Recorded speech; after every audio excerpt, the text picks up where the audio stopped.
Some time ago, in the late summer of 1983, a young couple named Emma and Daniel Thompson moved into a small house on Willow Lane, a quiet street where everyone's mailbox leaned a little, and the evenings smelled faintly of freshly cut grass and wood smoke.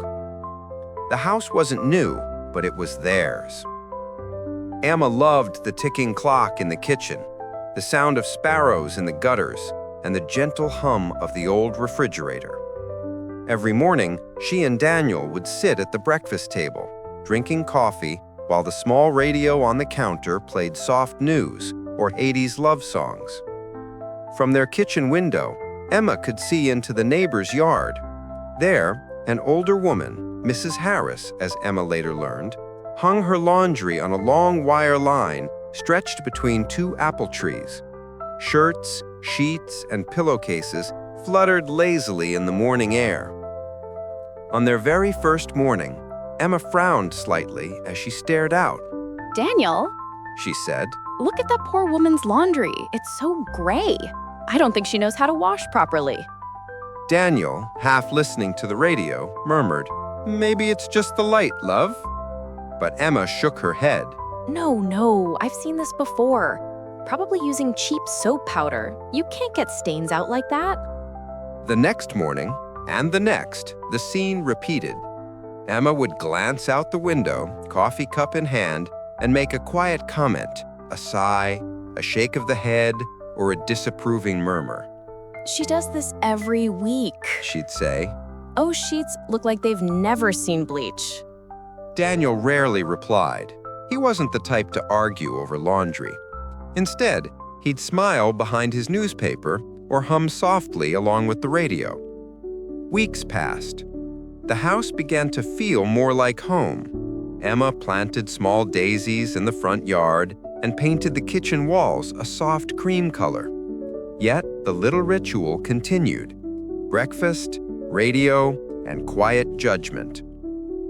Then, one crisp October morning, Emma sat down with her tea and nearly dropped the spoon. "Daniel, look at this," she exclaimed.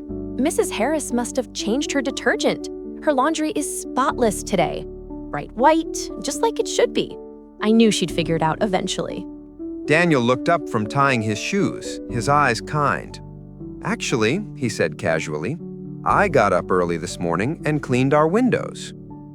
Emma froze, the words hanging in the quiet kitchen.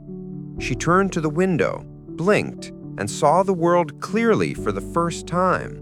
The glass, which she hadn't noticed in months, had been coated with a thin layer of dust and grime. The sunlight poured through now, sharp and golden, revealing how clear and bright everything outside truly was.